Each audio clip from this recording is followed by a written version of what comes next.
যুগে যুগে কত রাজা মহারাজাদের উত্থান আর পতন হয়েছে, তবে কালের সাক্ষী হয়ে আজও দাঁড়িয়ে আছে চট্টগ্রামের সবচেয়ে পুরনো মেহমানখানা খান সাহেব আব্দুল হাকিম মিয়া নামক বাড়িটি। এই স্থাপনার গায়ে বাড়ি লেখা থাকলেও মূলত এটি ছিল মেহমানখানা, যা আজও চট্টগ্রামের ইতিহাস এবং ঐতিহ্যের নিদর্শন হয়ে মাথা উঁচু করে দাঁড়িয়ে আছে। অন্যদিকে প্রতিনিয়তই নিয়ম করে পুরাতন এই মেহমানখানা দেখতে দেশ বিদেশ থেকে ছুটে আসেন দর্শনার্থীরা। ভবনের সাথে গা মিশিয়ে অনেককে ছবিও তুলতে দেখেছেন স্থানীয়রা।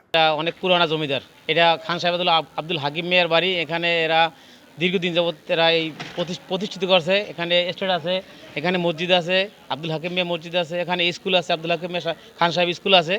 এরা অনেক পূর্বপুরুষের জমিদার। এদের এই মনসুরাবাদ খান ভবন আছে, দেয়ানাট খান ভবন আছে। 1838 সালে তৎকালীন জমিদার উজের আলী ছেরাং এটি পুনর্নির্মাণ করে প্রতিষ্ঠার সাল লিখে দেন। তবে স্থানীয়রা বলছেন এটি নির্মাণ করা হয়েছে প্রায় 250 থেকে 300 বছর আগে। বাস্তবে এটির আয়ুষ্কাল যে কত তা জানা সম্ভব হয়নি। জানা যায় ব্রিটিশ আমলে মেহমানদারি করার জন্যই এটি নির্মাণ করা হয়। প্রায় 200 বছরের পুরনো এই স্থাপনায় তখনকার সময় প্রতি বছর একবার 26শে জানুয়ারি আসলেই ব্রিটিশরা এখানে দাওয়াত খেতে আসতেন। এছাড়াও তৎকালীন সময়ের বিয়ে, শাদী, দেন দরবার কিংবা বিচার সালিশ এখানেই অনুষ্ঠিত হতো। বড় ছেলে মরহুম সেকান্দর মিয়া ছিল, দাদার বাবা ইয়েমেন থেকে আসে। ওরা ইয়েমেন থেকে এসে সন্দ্বীপে অবস্থান করছিল, সন্দ্বীপ থেকে এখানে। আমার দাদা ব্রিটিশের যখন মেহমানরা আসতো তখন এই বাড়িতে এখানে ওনাদের গেট টুগেদার করা হতো, আপ্যায়ন করা হতো, মেহমানদের জন্য এটা স্থাপন করা হয়েছে। উনি দেখেছে অনেকের সম্পত্তি বিলুপ্ত হয়ে গেছে, জুলুম করে নির্যাতন করে সম্পত্তি নিয়েছেন, ওই সম্পত্তি টিকে নেই। আমার দাদার সম্পত্তিগুলো ছিল সলিড, উনি কখনো কারোর জুলুম নির্যাতন উনি করেনি। চট্টগ্রাম নগরীর মুনসুরাবাদের ঐতিহ্যবাহী মিয়া বাড়িতে স্থাপিত এই মেহমানখানা বন্দর নগরীতে পুরনো স্থাপনাগুলোর মধ্যে এটি অন্যতম। শুধু তাই নয়, এটি চট্টগ্রাম শহরের একমাত্র পুরাতন মেহমানখানা। মেহমানখানাটি দূর থেকে দেখলে মনে হবে যেন সবেই মাত্র নির্মাণ করা হয়েছে।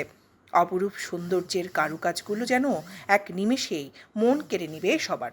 8 কাঠা জমির উপর নির্মিত এই ভবনটিতে রয়েছে মাত্র 2টি কক্ষ। ভবনের ভেতরে প্রবেশ করলেই প্রথমে ভেসে আসবে আব্দুল হাকিম মিয়া সহ তার বংশধরদের ছবি। তার বংশধররা জানান, ওজের আলী ছেরাং এসেছিলেন সুদূর ইয়েমেন থেকে।